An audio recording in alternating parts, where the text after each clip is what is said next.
안녕하세요. 여러분의 지갑을 지켜드리는 머니만입니다. 여러분, 진짜 요즘 너무 습하고 덥고 힘들지 않으세요?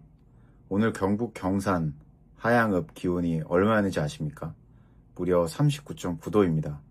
사람 체온보다 높은 온도가 바깥 공기 온도인 겁니다. 그것도 대구가 아니라 경산과 포항 이야기입니다.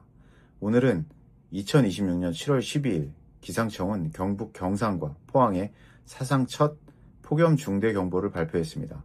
이 폭염 중대경보는 폭염특보가 도입된 지 18년 만에 처음으로 신설된 최상위 단계 특보로 지난 6월 1일부터 운영을 시작한 뒤 이번이 첫 발령입니다.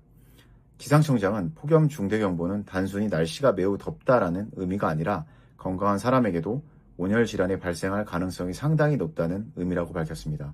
오늘 이 영상은 단순한 날씨 이야기가 아닙니다. 이 극한의 더위 속에서 어떻게 살아남을 것인지, 건강을 지키면서 여름을 버티는 실질적인 방법을 모두 알려드리겠습니다. 그럼 지금 바로 시작합니다. 폭염 중대경보, 정확히 어떤 상황인지 이야기 드리겠습니다. 폭염 중대경보는 일 최고 체감온도가 35도 이상인 날을 이틀 이상 이어지는 지역에서 최고 체감온도 38도 이상 또는 최고 기온 39도 이상인 날이 하루 이상 나타난 것으로 예상될 때 발령됩니다. 폭염경보는 일 최고 체감온도가 35도 이상인 상태가 이틀 이상 지속될 때 내려집니다. 쉽게 말하면 폭염주의보, 폭염경보보다 한 단계 더 위에 있는 최상위 단계입니다. 이 경보가 내려졌다는 것은 더 이상 그냥 더운 게 아니라 생명에 위협이 될 수 있는 수준의 더위란 뜻입니다. 실제로 질병관리청이 2016년부터 2024년까지 기온 관측 자료와 사망 원인 자료를 분석한 결과 일 최고 체감온도 38도 이상 또는 최고 기온 39도 이상일 때 사망 상대 위험이 평소에 1.16배로 증가하는 것으로 나타났습니다. 1.16배라는 숫자가 작아 보일 수 있습니다. 그러나 고령자나 만성질환자처럼 취약한 분들에게는 이 수치가 훨씬 더 크게 적용합니다. 이번 더위는 우리나라 지상부터 고도 약 5km 지점까지 북태평양 고기압, 고도 약 10에서 12km 지점엔 티베트 고기압이 이중으로 위치하면서 나타났습니다. 여기에 고온의 남풍이 산을 넘어 경북 남부로 불어오는 핀 현상까지 더해진 영향으로 분석됩니다. 이 중 고기압의 핀 현상까지 말 그대로 최악의 조합이 만들어진 겁니다. 기상청이 발표한 세 가지 필수 행동 수칙, 기상청은 중단, 이동, 확인이라는 세 가지 수칙을 강조했습니다. 첫째는 중단입니다.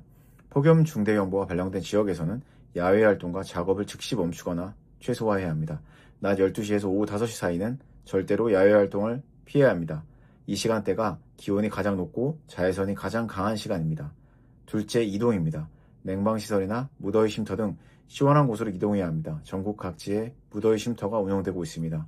주민센터, 경로당, 도서관 등이 무더위 쉼터로 지정되어 있으니 가까운 곳을 미리 파악해두세요. 셋째는 확인입니다. 가족과 이웃의 안부, 차량 안에 남겨진 생명에 대한 확인이 필요합니다. 특히 혼자 사시는 어르신, 어린아이, 반려동물을 차 안에 혼자 두는 것은 절대 안 됩니다. 폭염 시 차 안의 온도는 불과 몇 분만 해도 60도 이상으로 치솟습니다. 더운 여름을 이기는 실질적인 방법 7가지를 이야기 드리겠습니다. 첫째, 수분 섭취가 전략입니다. 더운 날씨에 가장 중요한 것은 수분입니다. 그런데 많은 분들이 잘못된 방식으로 수분을 섭취합니다. 목이 마를 때 마시면 이미 늦습니다. 목마름을 느끼는 시점은 이미 몸의 탈수 상태가 진입한 신호이기 때문입니다.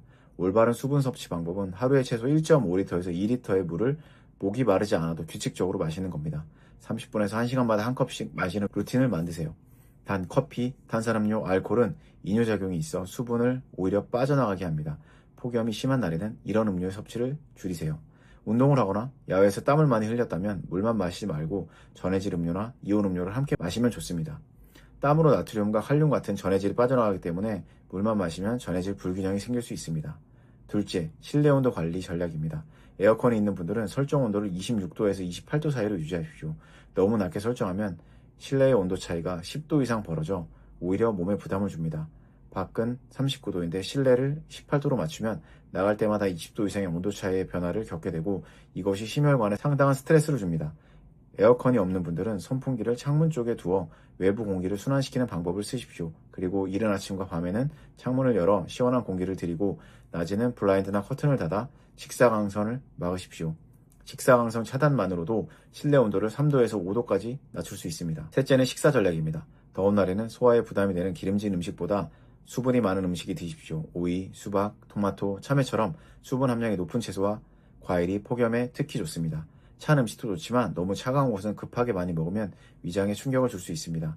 점심은 가장 더운 시간대를 피해 오전 11시 이전이나 오후 2시 이후에 가볍게 드시는 게 좋습니다.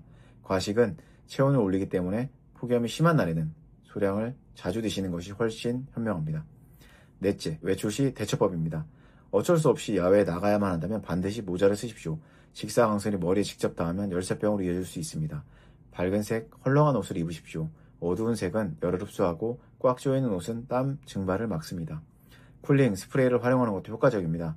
목, 손목, 발목처럼 혈관이 피부 가까이 있는 부위에 차가운 물이나 쿨링 스프레이를 뿌리면 체온을 빠르게 낮출 수 있습니다. 다섯째, 온열 질환 초기 증상을 반드시 알아두십시오. 온열 질환은 크게 열경련, 열탈진, 열사병으로 나뉩니다. 열경련은 근육이 경련하는 것으로 가장 초기 증상입니다. 열탈진은 심한 피로감, 두통, 메스꺼움, 어지러움이 동반됩니다.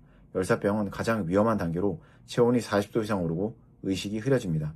열탈진 증상이 나타나면 즉시 시원한 곳으로 이동하고 차가운 물수건으로 몸을 식히면서 수분을 보충하십시오. 열사병이 의심되면 즉시 119에 신고하고 응급처치를 받아야 합니다. 열사병은 빠른 처치가 생사를 가릅니다. 여섯째, 취약계층을 위한 특별주의사항입니다. 이번 폭염 중대정보가 발표된 경북, 포항, 경상시는 65세 이상 고령 인구와 농업인 등 폭염 취약계층이 많은 지역입니다. 65세 이상 어르신은 땀샘 기능이 저하되고 체온 조절이 젊은 사람보다 훨씬 어렵습니다. 혼자 사시는 어르신이 주변에 계신다면 하루에 한 번 이상 안부 전화를 드리십시오. 영유아도 체온 조절 기능이 미성숙하기 때문에 특별히 주의해야 합니다. 만성질환자, 특히 심혈관 질환, 당뇨, 고혈압이 있는 분들도 폭염에 훨씬 취약합니다. 일곱 번째, 무더위 쉼터 활용법입니다. 전국 각 지역 주민센터 홈페이지나 스마트폰 앱에서 가까운 무더위 쉼터 위치를 확인할 수 있습니다. 경로당, 마을회관, 도서관, 복지관, 대형마트 등이 무더위 쉼터로 지정되어 운영됩니다. 낮 시간대 특히 오후 1시에서 4시 사이에 이 시설들을 적극 활용하십시오. 냉방비 걱정 없이 시원하게 쉬면서 더위를 피할 수 있습니다. 이제 꿀팁 4가지를 이야기 드리겠습니다. 꿀팁 첫 번째입니다. 잠자리 온도 관리를 잘 하십시오. 열대야가 계속되면 수면의 질이 떨어지고 피로가 누적됩니다. 잠자기 전 샤워를 미지근한 물로 하면 체온을 낮추는 데 효과적입니다. 너무 차가운 물로 샤워하면 오히려 반사적으로 체온이 오를 수 있습니다. 꿀팁 두 번째, 냉장고 물보다 상온물이 더 좋습니다. 운동 후 더위에 지쳐 있을 때 너무 차가운 물을 급하게 마시면 위경련이 올 수 있습니다. 시원하지만 차갑지도 않은 15도에서 20도 사이의 물이 가장 흡수가 빠릅니다. 꿀팁 세 번째, 선크림을 꼭 바르십시오. 폭염 시 자외선 지수도 매우 높습니다. 선크림은 단순히 피부 미용이 아니라 피부를 보호하고 체온 상승을 막는 효과도 있습니다. 외출 30분 전에 SPF 50 이상 제품을 바르고 2시간마다 덧바르시는 것을 추천드립니다. 꿀팁 네 번째, 전기요금 걱정 없이 에어컨 쓰는 법 말씀드리겠습니다.